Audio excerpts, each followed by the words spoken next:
Hello बच्चों, let's read the question. Which of the following is not a monomer for a high molecular mass silicon polymer? Option A PHSiCl3, option B MESiCl3, option C Me2SiCl3 and option D Me3SiCl.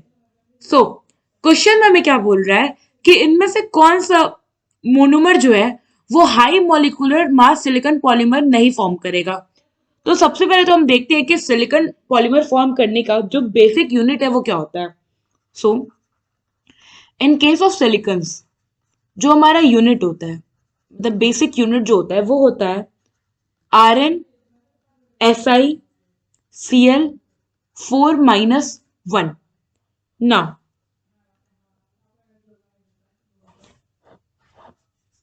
अगर आप यहां देखो तो हमारा जो compound है, अगर जो अल्काइल ग्रुप है वो n टाइम्स है, तो क्लोरीन क्या होना चाहिए, 4-n होना चाहिए. इट मींस कि मिनिमम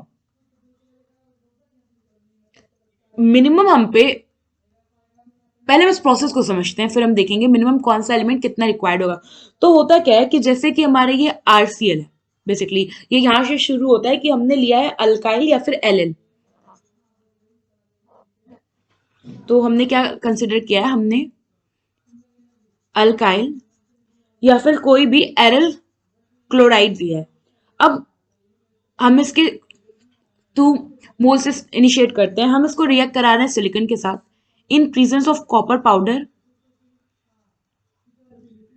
एंड 570 केल्विन टेम्परेचर. तो ये क्या फॉर्म करता है, ये फॉर्म करता है R2SiCl2. नाउ ये हमारा कंपाउंड बना. अब क्या होता है कि ये जो मेरा कंपाउंड बना है R2SiCl2, हम इसको हाइड्रोलाइज कर देते हैं, इसमें वाटर का एडिशन कर देते हैं, तो हमें मिलता है R2Si whole twice plus 2HCl.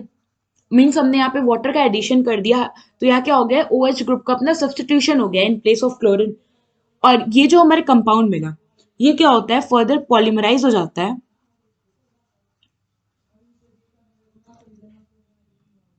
And हमें मिल जाता है हमारा silicon which is SiRRO.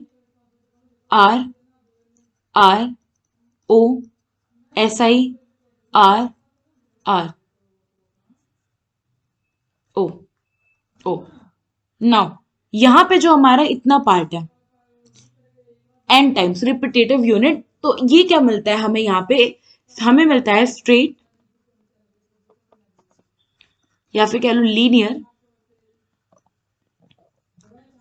Chain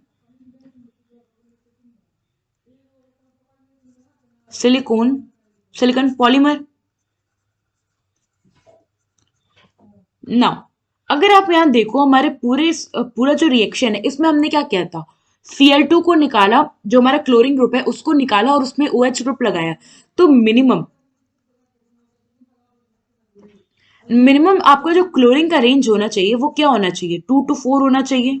means minimum 2 होगा, क्योंकि अगर हमारा कंपाउंड हो जाए R3SiCl, तो इस केस में हमारे पास एक ही क्लोरीन है, तो अगर हमने वाटर डाला भी तो वो क्लोरीन की जगह एक OH आके लग जाएगा और फिर क्या होगा, फर्दर पॉलीमराइज नहीं हो पाएगा. तो जो हमारा R3SiCl है, ये बेसिकली क्या करता है, ये चेन टर्मिनेशन का काम करता है.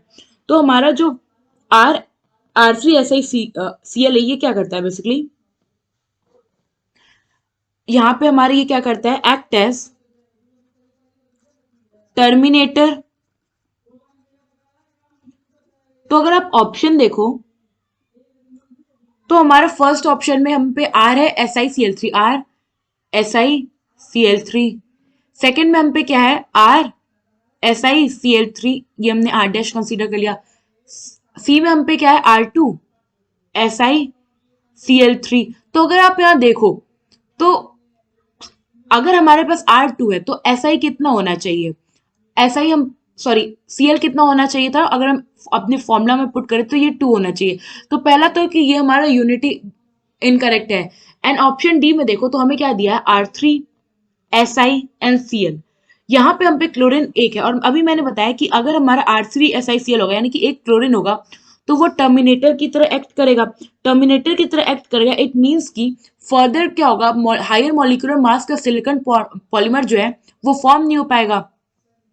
सो यहाँ पे हमारा ऑप्शन सी और ऑप्शन डी, ये दोनों ऑप्शन जो होंगे ये करेक्ट होंगे, क्योंकि ये दोनों जो मोनोमर है वो हाई मॉलिक्यूलर मास का सिलिकॉन पॉलीमर फॉर्म नहीं कर पाएंगे। आई होप आपको ये क्वेश्चन समझ में आया होगा। Thank you.